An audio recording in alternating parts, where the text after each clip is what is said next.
Hey there, everybody. Welcome to another episode of Classic Gaming Brothers. I'm Seth. And I'm Zach. And we are the Classic Gaming Brothers. That's right. We are the Classic Gaming Brothers. That's right. It's hot out there.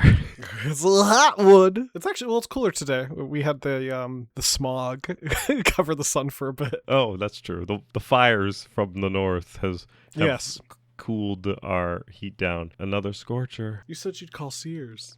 I'll call now. You should do an episode on Sears. I mean, they did make video games. Well, they distributed video games. We could do an episode on Sears. It would not be Sears approved games, like licensed Sears games. Are there any games about Sears? Like one where you play as Mr. Roebuck? There's a game called Sears, the Sky Frontier. It's like a tower defense sandbox game. I don't think it's about the store. But they do have a selection of games that were published by them, like Space Spartans and Steeplechase. There's somebody who shared a picture of all their games that they have collected. Oh, they did telegames too. Anyway, so Zach. Yes, Seth. What have you recently been playing? Seth, recently I've been playing Warhammer 40k Space Marine 2. Released in 2024, Space Marine 2 is the sequel to the 2011 game Space Marine, which I have also played a bit. I don't think I ever finished, but I did like it. I like Space Marine 1, where you get to kill a lot of orcs.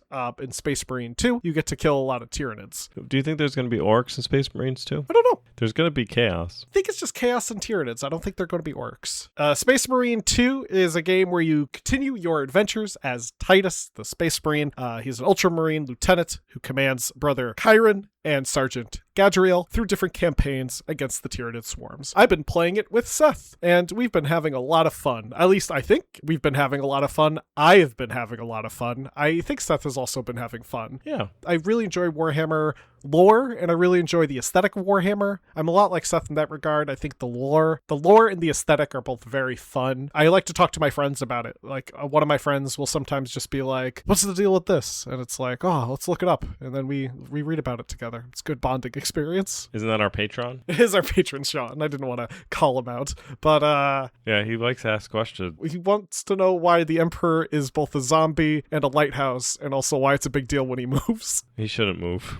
Yeah. In an ideal world, he doesn't move. He continues to serve as a lighthouse. Yeah, because we need to travel through the warp. I'd like Warhammer 40k Space Marine 2. I'm excited to play more of it with my brother. Also, kind of fitting that I included this as my recently played, as the actor Sam Neill recently passed away. He was in Event Horizon, which is the Warhammer 40k movie. But yeah, sad that Sam Neill passed away. Great actor. But yeah, Warhammer 40k Space Marine, great game. Be sure to check it out if you haven't already. And Seth, I hope we can play again soon so we can kill some more Tyranids, because they do not know what the grace of the Emperor is like. Oh, in the game Space Marines 2, you can fight Tyranids and you can fight Chaos Space Marines. Specifically the Thousand Suns. I assume those guys are going to be tough because we're tough. Yes. And I assume other Space Marines might be tough. Yes, I would imagine that other Space Marines, especially tainted by Chaos, would be tough. We will be able to bring them into the light of the Emperor the only way we know how, with a bolt gun.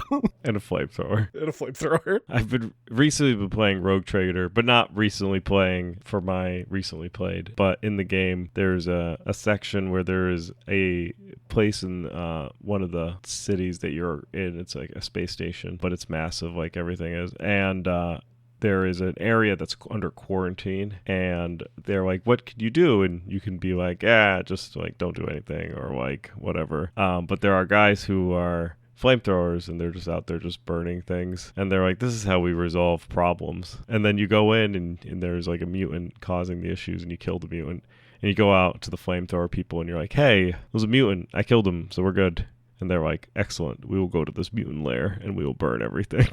In Warhammer, generally you can fix everything with a flamethrower. But recently, I've been playing Incident at the Galley House, which is developed and published by William Roos and his company Evil Trout, which is the same company developer that did The Root Trees Are Dead. Oh. So Incident at the Galley House was released back actually a couple days ago as the recording of this episode, July 14th of 2026. And the premise of the Incident at the Galley House is that in 1936 something horrible happened at the Galley House and there was a bunch of people discovered dead.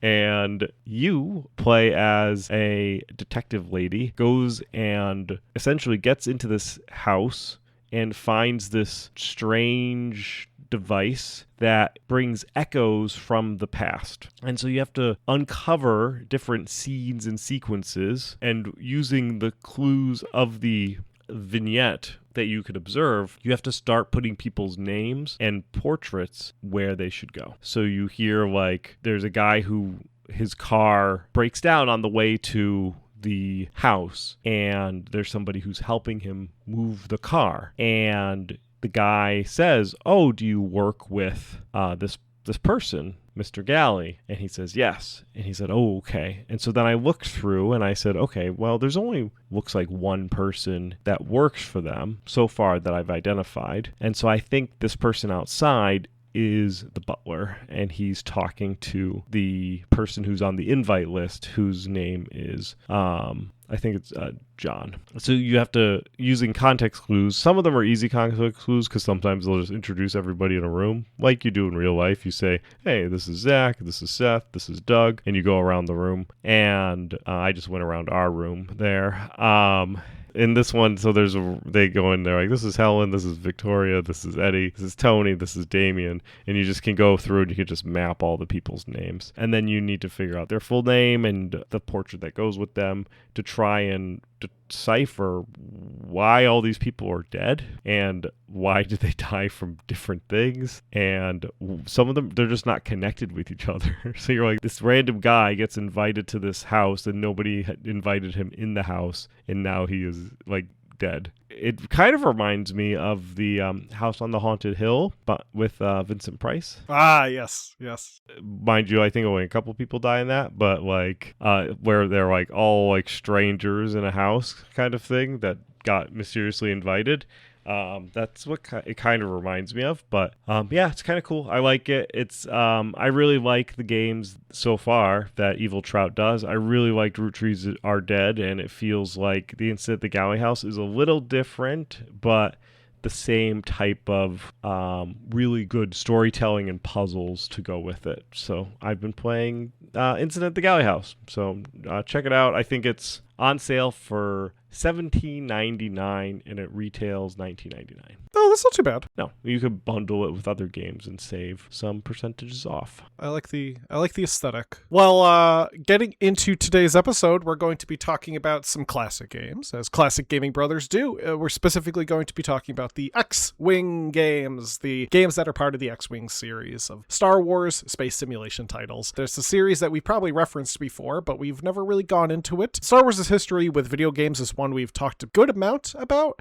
We've covered Rogue Squadron, Dark Forces, Shadows of the Empire. We've referenced a few other titles throughout our episodes, such as Yoda Stories or Super Star Wars or Episode 1 The Phantom Menace. However, we really haven't touched upon X-Wing, which is really a pretty important game in the Star Wars game history. As a reminder, some of the earliest Star Wars video games that were developed were titles like the Star Wars arcade game series, which would also have a bunch of ports brought over to home computers and consoles at the time. The first, Star Wars, which was Star Wars the arcade game, was a first-person on-the-rails flight simulator where you piloted an X-Wing during the Battle of Yavin to destroy the Death Star. And in many ways, this game would be an influence on the X-Wing series that would start development in the 1990s. Prior to 1992, the license of Star Wars had been held by Broderbund for computer titles. When the license lapsed, it returned to LucasArts, and the team at LucasArts got to work on developing some games for PC. see. Lawrence Holland, a designer for LucasArts, wanted to create a game with a similar aesthetic to World War II air combat simulation games,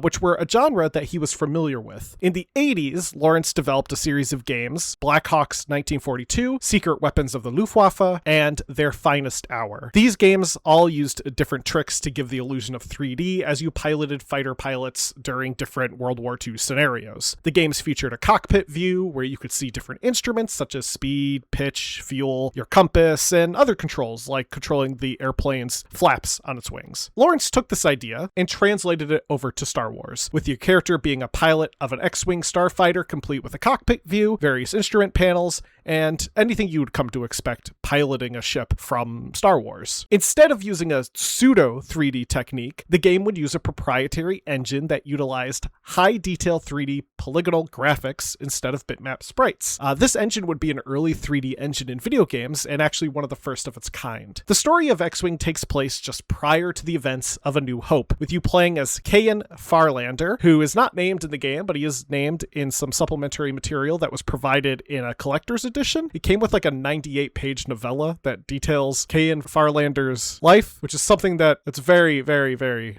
Star Wars, is to let's make a book about a character who is unnamed in a product. But Kayan Farlander is a pilot for an Incon Corporation T-65B X-Wing multi-role starfighter, also known as just the X-Wing. You serve 3 tours of duty, with different briefings being provided between tours. During the different tours, you participate in early skirmishes and raids, assist with the theft of the Death Star plans, and finally, you take on the role of Luke Skywalker in the Battle of Yavin. I like to pretend that Kayan possesses Luke during those sequences, but I think you just swap roles. Similar to the World War II simulation games, X-Wing is a space flight simulator where you must pilot the starcraft against enemy ships. Beyond the titular X-Wing, you can also pilot a Kuat RZ-1 A-Wing Interceptor, a Quinsair Series Y-Wing Assault Starfighter, and in an expansion pack, you are able to pilot the ASF-01 B-Wing Assault Starfighter. I like using the full names of starships. So do I.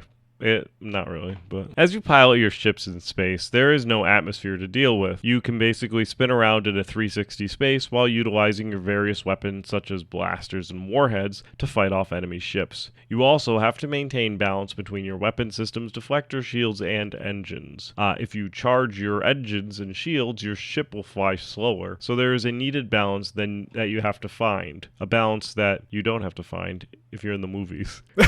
Right. They just throttle it in, start blasting stuff. They don't even use targeting computers. They're just shooting photon torpedoes. During a mission, you typically have to defeat enemy craft, escort a friendly vessel, disable an enemy ship, strike against a convoy, or strike against a capital ship. You can also send orders to your friendly units to assist you. X-Wing was released in February 1993 on floppy disks. How many, you say? I don't know. Let's find out.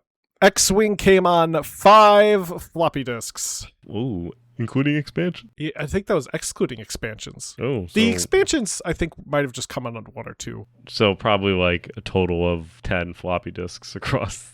Probably, yeah. The game and the 2 expansions. The 2 expansions are Imperial Pursuit and B-Wing, which were released the same year. In 1994, a collector's edition was released on CD-ROM, which includes both expansions, various adjustments, updated cutscenes, bonus missions, and full voiceovers from a voice cast with Clive Revell, who played the original voice of Palpatine in Empire Strikes Back as General Jan Dodonna. Eric Bauserfeld would reprise his role as Admiral Gial Akbar, and Nick Jameson would play Grand Moff Weehulf Tarkin. Clint Barakian would play Darth Vader, and rounding off the cast was C. Andrew Nelson as Luke Skywalker. A fun fact is that you could redeem your floppy disk version of X-Wing for a gold edition CD-ROM, which came with a golden CD, and that was 1 CD, which was probably a good trade. The game was a success, selling 100,000 units in a weekend and 500,000 units by 1993. Reviews at the time were also incredibly positive, with Computer Gaming World giving it a 4 out of 5 and comparing it favorably against Wing Commander, a similar space simulator. The review did note that the game's scenarios were a bit rigid. This rigid game structure was also criticized by Compute! Who also compared the game to Wing Commander. White Wolf magazine, issue number 36, would give the game a 5 out of 5 and say that it pushes your machine and your ability to the limit. The game would go on to win the best game of 1993 from Electronic Entertainment, 1993 Simulation of the Year by Computer Gaming World, and Best Fantasy or Science Fiction Computer Game of the 1993 Origins Award. That's right, and a sequel, of course, was released in 1994. It did something pretty unique for a game series. It puts you in the role of the villains, which I think is always fun when a game is like, you like playing as the good guys? Too bad, time to play as the bad guys. And this game, of course, would be Star Wars TIE Fighter, which used the same engine as X-Wing, but featured better shading and updated gameplay mechanics. The story of TIE Fighter puts focus on Grand Admiral Thrawn during the time between The Empire Strikes Back and Return of the Jedi. Grand Admiral Thrawn is a complex character whose history transcends both the Legends continuity and the new canon of Star Wars. In Legends, Thrawn was introduced in the Thrawn trilogy of books written by Timothy Zahn from 1991 until 1993, beginning with Heir to the Empire. Mithra Nurarduo, shortened to Thrawn, is a Chiss from the planet of Scylla in Legends. In current Disney canon, I believe he's from a planet called Renton, but for the sake of the Legends canon, which is what TIE Fighter is going to be part of, we'll refer to him as being from Scylla. Scylla is a planet located in the unknown regions of the galaxy. For those not familiar with Star Wars, a large portion of the galaxy is part of what's called the unknown regions, which is largely due to the fact that it's just unmapped because it doesn't have hyperspace lanes properly set up. Hyperspace lanes are primarily what are used to travel between regions of the galaxy, and if you don't have good hyperspace lanes, you can't travel in those regions. Thus, the unknown regions exist. And hyperspace lanes can't really form properly in the unknown regions because of like anomalies. I think there's like an asteroid belt, there's various like spatial things. It's just not a good place. One of the groups, though, that exists out in these unknown regions is the Chiss and the Chiss Ascendancy. They are an oligarchical nation run by the Chiss species, a near human species that have a very distinct blue skin and red eyes. In Legends, the Chiss Ascendancy exiles Thrawn. Thrawn would catch the eye of the Emperor and would be recruited to join the ranks of the growing early Galactic Empire. He's walking by the Emperor, and the Emperor's like, hello. The Emperor saw him from across the bar and was like, hey, tall, dark, and blue. Is this the Emperor's clone? No, this is proper Emperor, because Thrawn joins the Empire in 19 BBY. He's like right at the beginning of the Empire. He's an early member of the Empire. Which is why it takes him the entirety of the Empire imploding for him to actually get to a position of authority, because he's blue.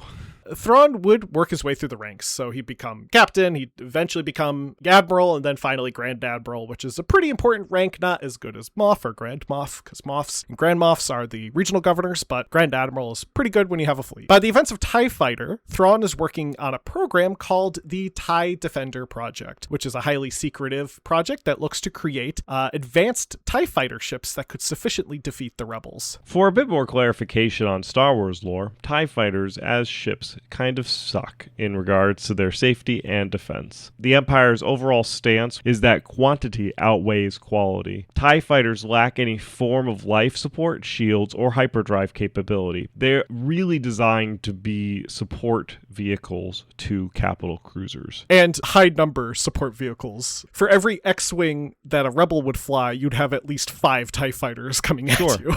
But X-Wings have standalone hyperdrive, so they are able to go, because they're pressurized cabins and standalone hyperdrives, that they can go, they're a regular starship. TIE Fighters aren't.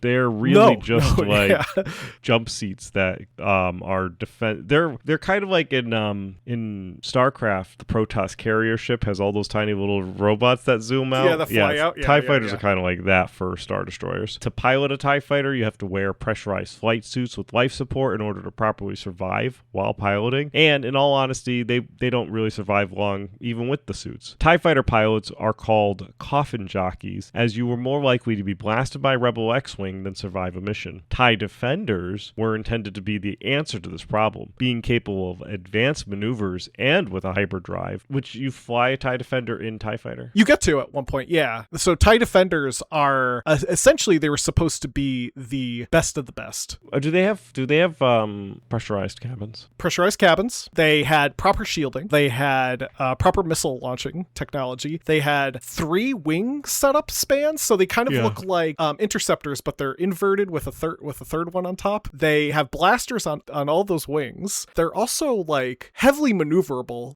With a TIE fighter, it's a little harder to do tight turns. Like you can do turns pretty tightly, but with a Defender, they could just stop in place and spin around because they're like hyper maneuverable. Oh, yeah. One big problem with the TIE Defender program, though, it was really expensive. I'm going to tell you something, Zach. You don't lie to everybody. TIE Defenders also do not have pressurized cabins. Oh, they don't? Okay, yes. Okay, fair enough. I did lie to everyone then. But they do have hyperdrive capabilities and proper shielding. They do have hyperdrive capabilities. You still have to... So, let's step back a little bit. If you're in a TIE Defender, you have to wear a suit in order to be able to breathe. So you're essentially just in a non-pressurized cabin that does not have life support, and you're like strapped in, and then you get to jump into hyperspace. Yes. The only thing in between you and hyperspace is like a little sheet of metal. And so TIE Defenders do come through. There's also TIE Interceptors, TIE Bombers, and all sorts of different TIE configurations. But ultimately, they are still the same little ball. They just have different wing panels and different functionalities. TIE Defenders were also very costly because a TIE Defender would cost the Empire about 300,000 credits to produce one. A TIE Fighter cost 60,000.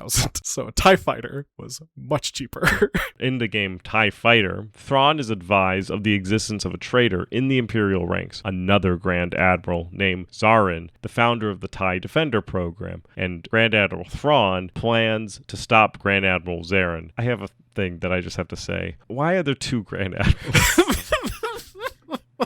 What are you the Grand Admiral of? Aren't you just a Admiral if there's multiple? I thought Grand Admiral was the top Admiral. Okay. I see. It's because at the time, Thrawn was not Grand Admiral. He was Vice Admiral Thrawn. Yes. Yeah. Okay. Yeah. There should only be one Grand Admiral. He was a Grand Admiral who then became a traitor and became no longer a Grand Admiral. Right.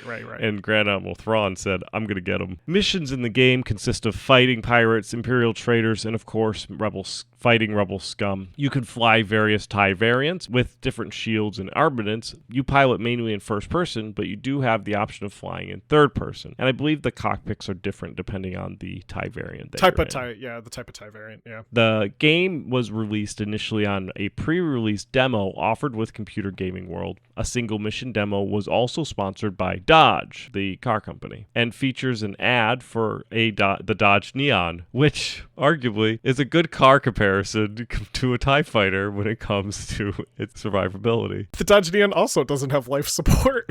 That's true. And it falls apart pretty easily. The full game would release late July of 1994, though the full game had unofficially been released by Pirates earlier in the month. The same year, LucasArts would release a CD-ROM version with updated graphics and voice acting. I feel like, why didn't they just release a CD-ROM version with updated graphics? I guess people were still using floppies. Yeah, a lot of it was just because they were appeasing to the trying to transition people to CDs. Be like, look, you get voice acting if you buy a CD player. Yeah, because they called it like the gold version or something, or the better version, deluxe edition. The deluxe. They charge you for the same game twice. The game was incredibly well received on release, with Computer Gaming World giving it a 5 out of 5, Macworld giving it a 4.5 out of 5. It received a Hall of Fame award from Computer Gaming World and Best Game of the Year award by Strategy Plus. One complaint that reviewers noted was the lackluster ending to the game itself, but most reviews overall praised the improvements over X-Wing. I feel like maybe if it's a TIE Fighter game, it just ends with you just dying. That's not how it actually ends. I've never actually seen the end of TIE Fighter. So now, what do you get when you have 2 successful games? You get them to fight. In 1997, X-Wing vs. TIE Fighter was released by Totally Games for LucasArts. One major update was in terms of multiplayer capabilities, which needed to accommodate for larger games, as the other games released at the time, like Doom, used less data tracking. From a technical view, Doom's data tracking is fairly straightforward when it comes to multiplayer, as Doom is set in a closed environment, so objects and items are easier to keep track of between different clients running the game. X-Wing versus TIE Fighter is a little different because you're in space, and space is not enclosed.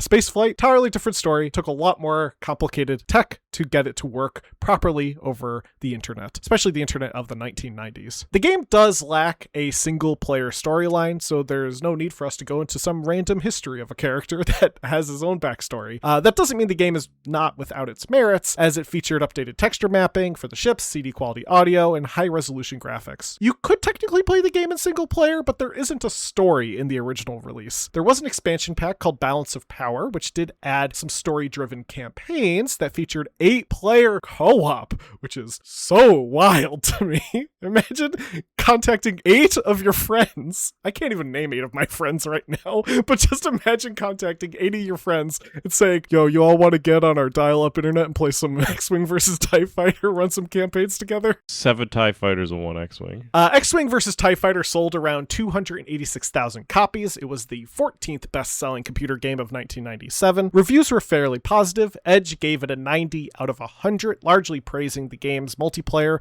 as something that all the fans wanted. They also stated that the game was still fun to play without multiplayer, praising the updated graphics and lighting. Next Generation was a bit more negative, giving the game a 3 out of 5. They overall praised the multiplayer, but deemed that it just wasn't what it could have been. I do want to make an update about TIE Fighters and life support. Okay. So, yes, in the original canon, they did not have life support because they wore those silly suits. However, it was really more for the fact that they were nameless bad guys. Just anonymized bad guys. So once they decided that people could have their regular face and not wear helmets that fly TIE Fighters, then all of a sudden they had life support. So if there's conflicting information, it's because TIE Fighters don't have life support when it's convenient for them. Yeah. And by for them, I mean the people who are writing the story. And it also, like for example, like Vader's TIE Fighter, which is the TIE Advanced X1. Walks around with life support. Yes, his version's modified, so it specifically works with his life support. It also has a hyperdrive. It has a hyperdrive, and I bet it has barf bags. Because he's able to zoom off by himself. Or that was a real slow fly away from the Death Star.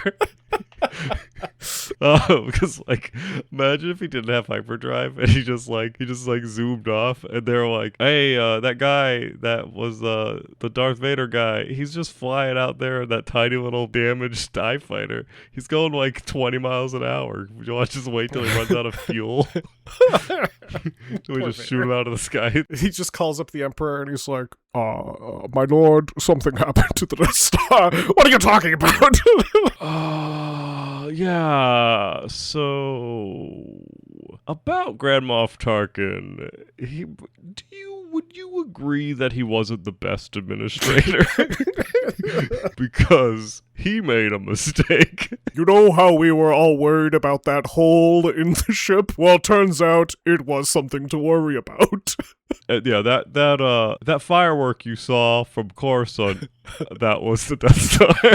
And your quadrillion-dollar investment down the drain. Now, the last of the game series would be X-Wing Alliance in 1999. X-Wing Alliance featured numerous updates, including high-resolution textures, full 3D cockpits, mission skips that could be used to progress the story if you just had enough of a particular mission.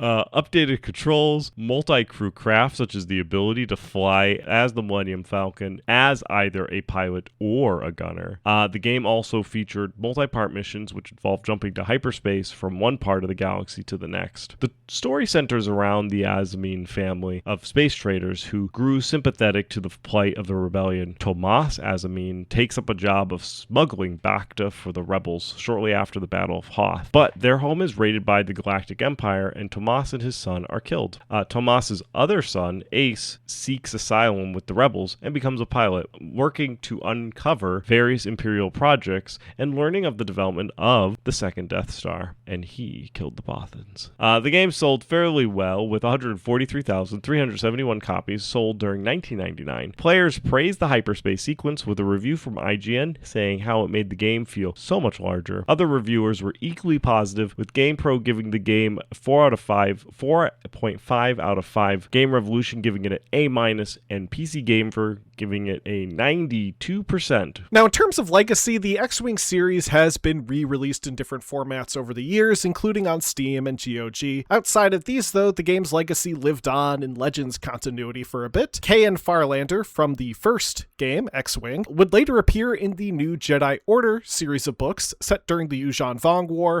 which is set about 21 to 25 years after Return of the Jedi. I would tell you about the Yuuzhan Vong War, but it is complicated, and it is something for a different episode if we ever, for some reason, want to talk about the Yuuzhan Vong War. Thrawn would be brought into the modern canon. He is canon as of the release of the show Rebels, and also he appears in Ahsoka. Much of the story of his appearance in Rebels is largely framed after the TIE Defender program. They introduced Thrawn as the supervisor of the TIE Defender program. The rebels in the show Rebels have to destroy a fuel depot that largely is providing the TIE Defender program with the fuel that it needs for their ships. Thrawn would also appear in live action in Ahsoka. He's played in both by Lars Mikkelsen. The strongest piece of legacy is the development of the game Squadrons in 2020. While the game's name might seem to refer to Rogue Squadron, the game itself is largely based on X-Wing and TIE Fighter. A lot of the game mechanics from X-Wing and TIE Fighter are present in Squadrons. You have to balance your ship's functions, such as speed, defense, and attack. You delegate tasks to other pilots. It is set entirely in a first-person perspective. It is a 360 view, so you can fly around in different directions. Very, very similar to the TIE Fighter games. It kind of builds off that legacy. And that will do it, really, for the X-Wing series. Again, very important games in Star Wars franchise.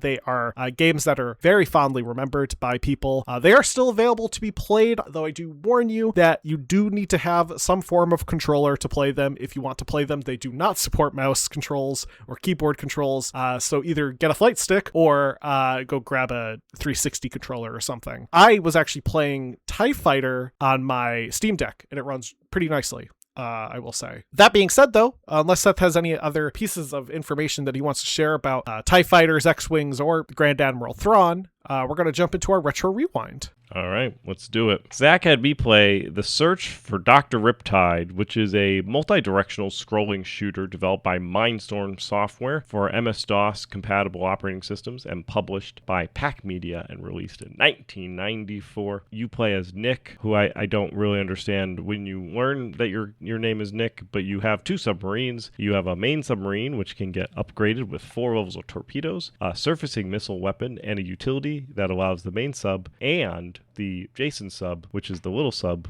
to attack simultaneously. Your main sub picks up all the items, and the Jason sub can pick up only treasure. So you can't get upgrades through getting the Jason. I wondered why it was called a Jason sub, and I looked it up, and apparently it's just the name of a submarine. It's called Jason, and it's the little one that gets controlled by a bigger submarine. In the game, they kind of, it's like, it is, I guess it is a Jason submarine, but I guess it's really because this game, you're just playing a guy looking for another guy. I guess it's just you have a little tiny submarine that you can control. It's fun. Sometimes it gets shot. I actually really enjoyed the game. It's very classic in regards to it being released in 1994, but it's fun being being underwater and being able to blast enemies and kind of figure out some simplistic puzzles with using a little submarine to go through a little hole and getting a key for you and then going through the big hole. And yeah, I think it's a fun adventure. I feel like the bad guys can be a little too hard, as your shields can go down pretty quick. You can get stuck in little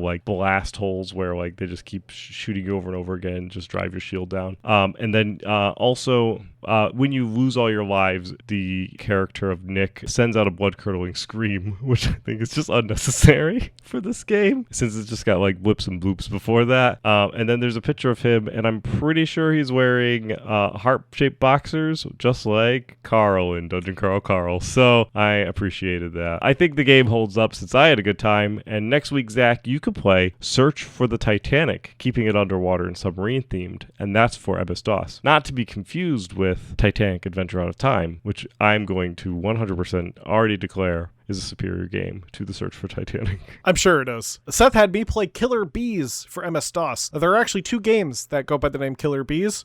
I wasn't sure which to play, and I didn't feel like asking Seth, so I played the one that was earliest release, which was developed in 1985 by Maples Software. It's an arcade-style game where you have to time your shot as killer bees fly across the screen. Basically, you have this targeting kind of reticle that goes back and forth automatically, and you just have to kind of aim it and time your shot when the bee passes in front of the reticle. It's all right. I mean, it is a pretty simple arcade-style game. There's kind of like an energy score that starts up at a high number and depletes, acting as like your time, and obviously the faster you go, the better your score is. A harmless, fun arcade game that I think actually does hold up. I mean, there's really nothing to it that makes it not hold up. It has a pretty simple game mechanic. It plays pretty simple, and I had a good time. But that's Killer Bees for MS-DOS. Next week, Seth, you can play Beneath Apple Manor for MS-DOS. Ooh, I will. And with that, I want to thank everyone for listening to today's episode. If you have any thoughts on TIE Fighter, X-Wings, or any of the ships in the Star Wars universe, or the games for that matter, let us know by emailing us at classicgamingbrothers@gmail.com. We're available wherever podcasts can be found via Podbean, iTunes, or iHeartRadio. We're available on social media. Check us out, Classic Gaming Brothers, CG Brothers Pod. We're also available on Patreon. Be sure to support us if you can. We're available on YouTube. Like and subscribe. And we're, of course, available on our website, www.classicgamingbrothers.com. With that, Seth, am I forgetting anything? Don't play games like my brother. And don't play games like my brother. I've been Seth. And I've been Zach. And we've been the Classic Gaming Brothers. That's right. That's right.